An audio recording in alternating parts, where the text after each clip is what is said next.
Yo tout le monde, j'espère que vous allez bien.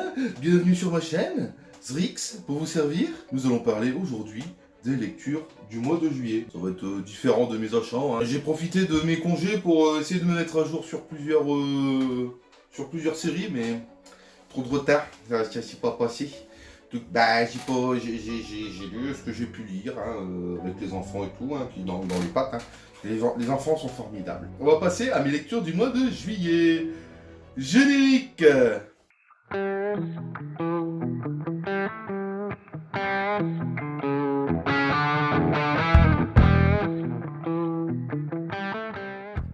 Alors, on va commencer par Gannibal, hein, de Gannibal, tu l'as déjà vu, ou tu l'as pas vu, mais je t'invite à voir la vidéo précédente. Mon achat de juillet, voilà, je les ai lus, hein, Gannibal, les 3 premiers tomes. Le tome 6 sort ce mois-ci, il me semble, où il est sorti. Oui, il est sorti.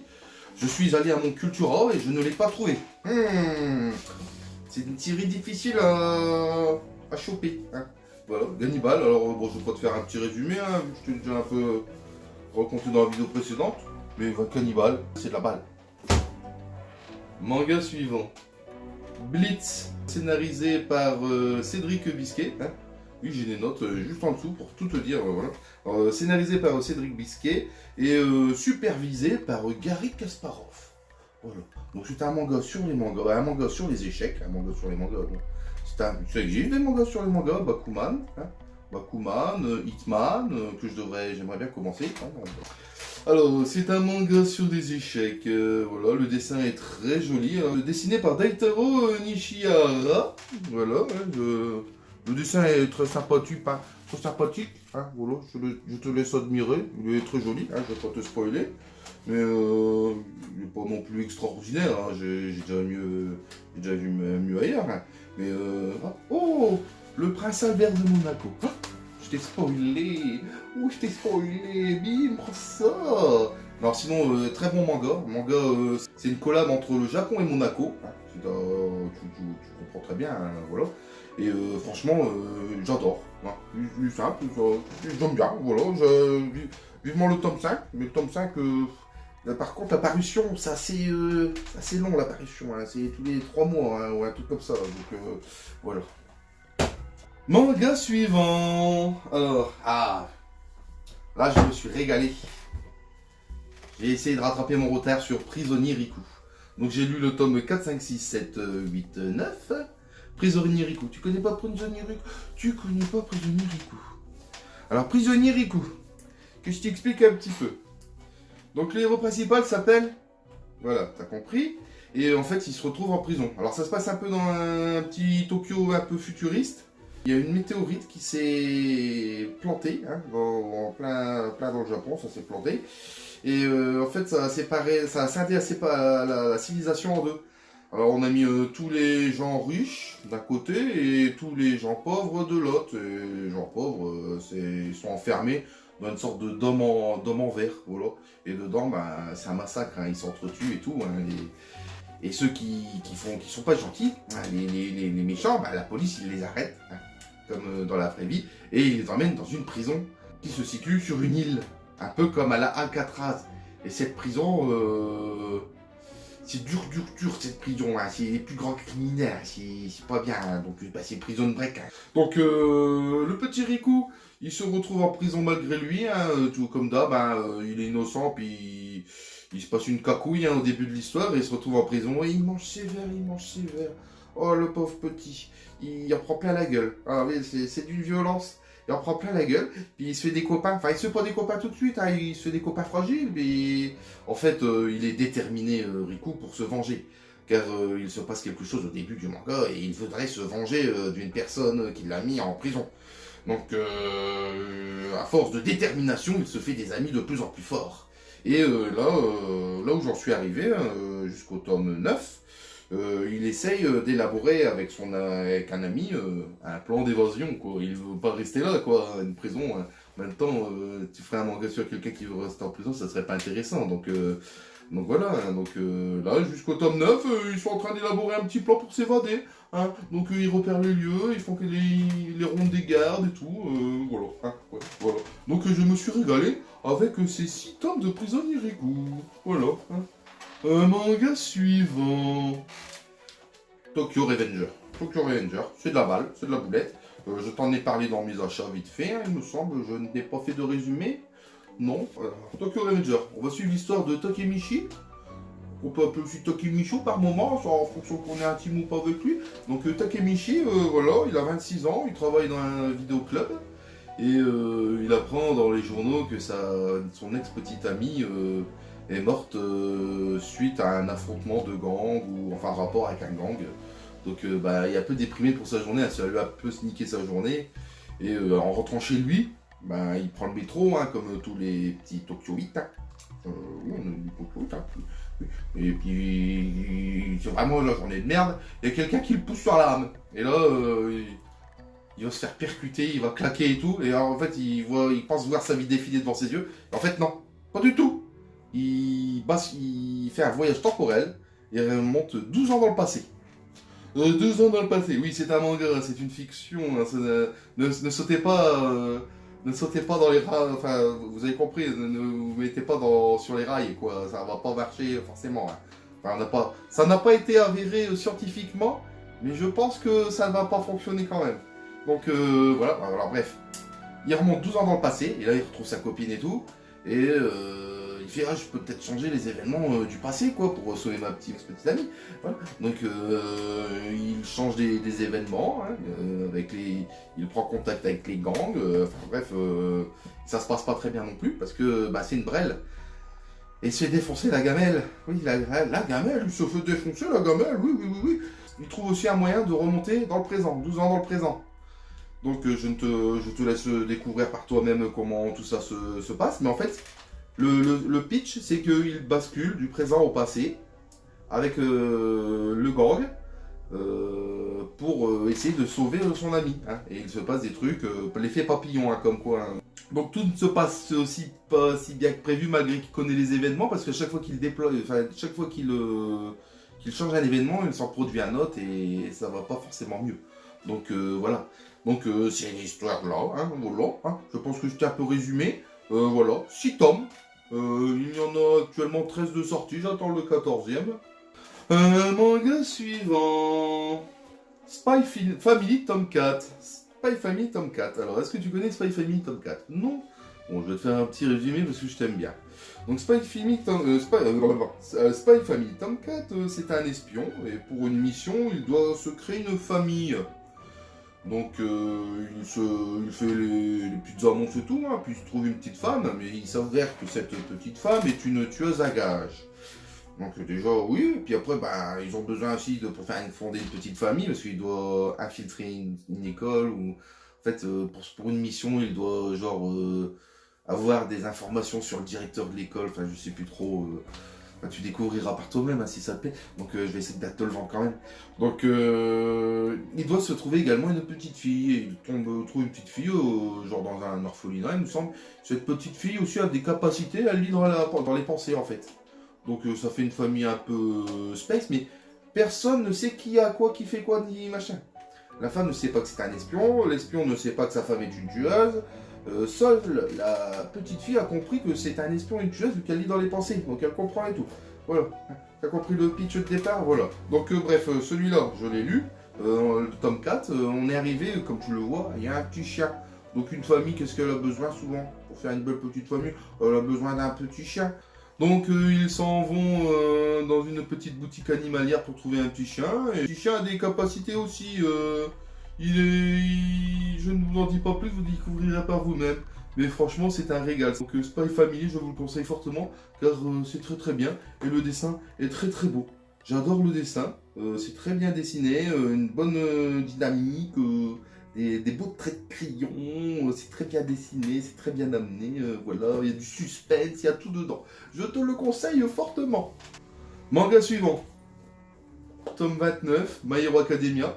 Je t'en ai parlé dans mes achats, dans la vidéo précédente, et je me suis régalé. C'est mon coup de cœur du mois de juillet, hein, l'un de mes coups de cœur. Je me suis régalé, le dessin est toujours exceptionnel.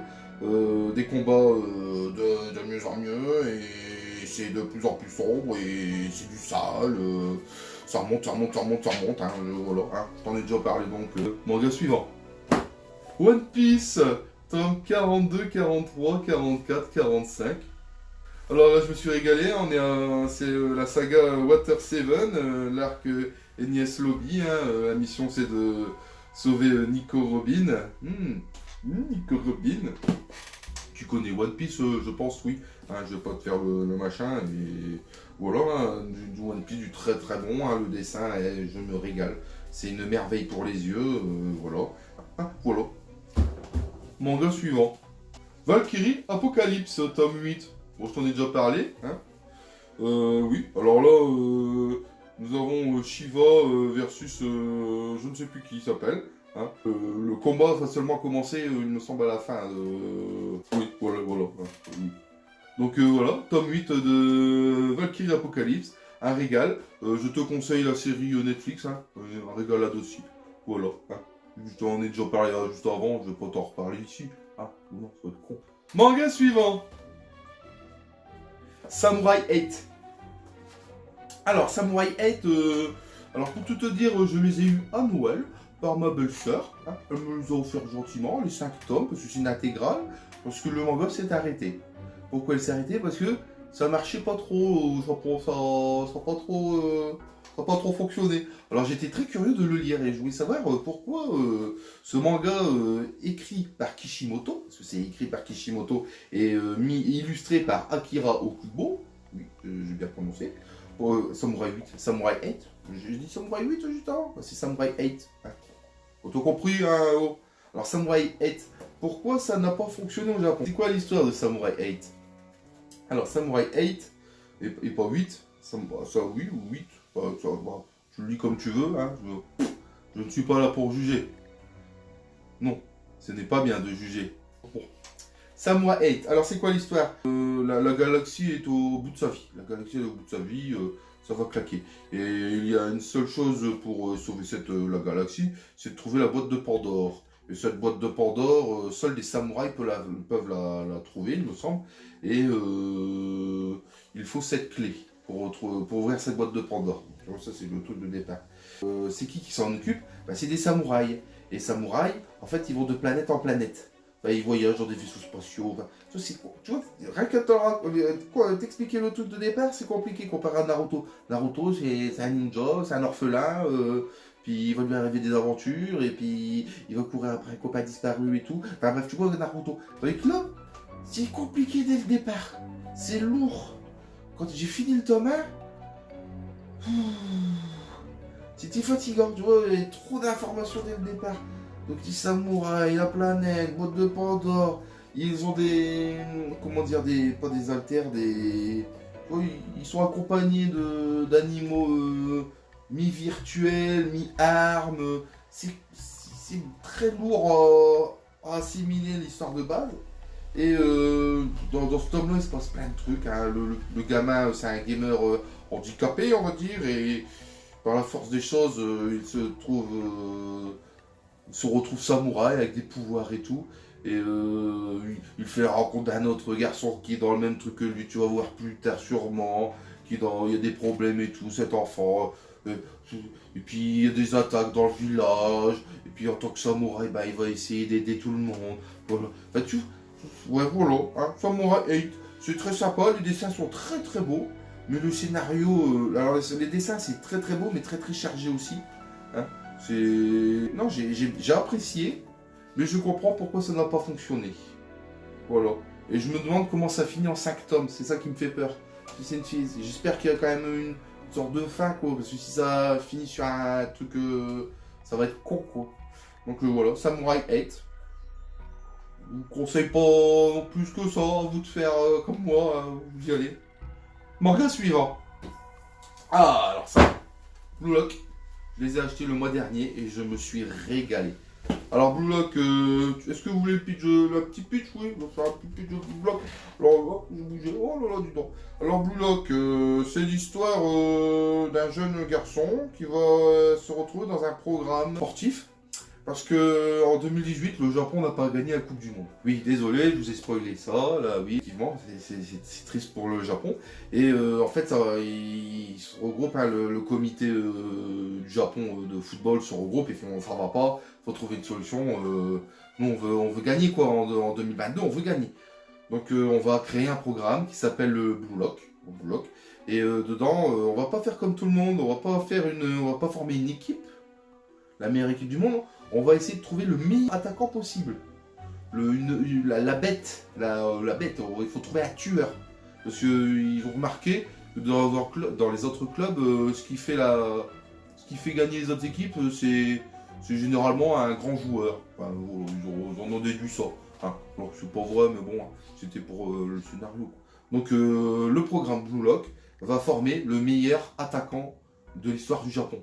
Et donc c'est un bataille royale. Hein. On prend les 300, il me semble, on prend les 300 meilleurs attaquants du Japon. On les regroupe dans un bâtiment. Et dedans, il va leur arriver plein d'épreuves. Et on va garder le meilleur. Et c'est comme une bataille royale. Hein. Une fois que tu es éliminé, en fait, pareil, si tu es éliminé du programme, tu ne pourras plus jamais participer à une équipe de football. Oui, c'est dur, mais c'est comme ça. C'est un manga, hein, vous inquiétez pas. Ils n'ont pas fait ça en vrai, à moins qu'on soit pas au courant, mais non. Voilà. Donc Blue Lock, une petite pépite. Le tome 3 sort, il me semble, bientôt. Il me semble, je crois que... De mémoire, je crois, il sort le 18 août. Hein, tu vérifieras par toi-même. Puis voilà. Hein, voilà. Blue Lock, je te le conseille fortement. Manga suivant. Et pour finir, nous allons parler de Solo Leveling. Solo Leveling, c'est quoi? Alors là-bas, c'est un webtoon. Un webtoon, c'est quoi? Un webtoon, c'est un manga que tu lis sur ton téléphone. Donc tu scrolles. Et ils ont dû l'adapter en manga. Donc ils ont dû faire des concessions. Ils ont dû jouer avec les images. Et de ce fait, des fois, tu as des petits soucis.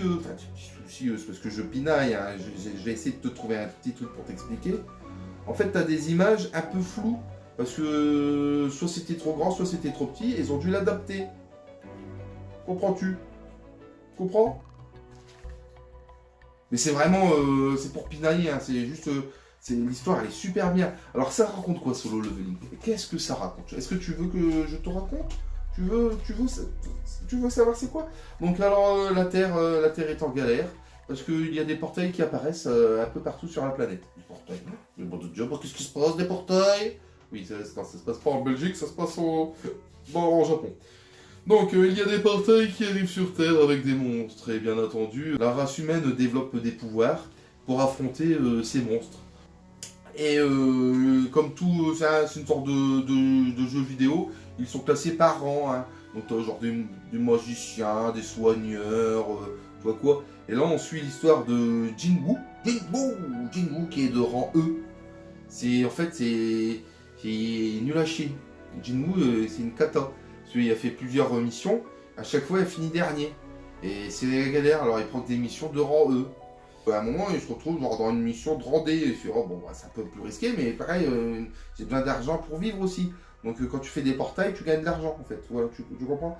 La mission ne se passe pas très bien. Il se passe un massacre, on va dire, un massacre, oui, c'est saignant, oui. Et il se retrouve, on pense qu'il meurt en fait dans le truc. Et en fait non, il survit au truc, et il se retrouve doté de pouvoir en fait. Voilà, j'espère que tu as compris, le pitch de départ, parce que moi je suis complètement paumé. Suivez Jinwoo, le plus faible de tous les chasseurs, qui se réveille doté d'une interface virtuelle lui permettant de passer des niveaux pour devenir plus fort. Voilà. Alors, les dessins sont très très beaux, donc papier glacé, donc la qualité est là, l'histoire est super, c'est cher à l'achat, hein, parce que ça coûte 15 €, mais tu as plus de 200 pages en couleur. Petit coup de cœur aussi, de ce mois de juillet. Voilà les amis, j'espère que cette vidéo t'a plu. Si tu as aimé ce contenu, et je t'invite à t'abonner et à lâcher un petit pouce et mettre un petit commentaire, voilà, comme d'habitude, moi je suis là pour toi, donc voilà, moi ça me ferait super plaisir. Alors je te dis à très bientôt pour de prochaines vidéos. Allez, bisous, ciao.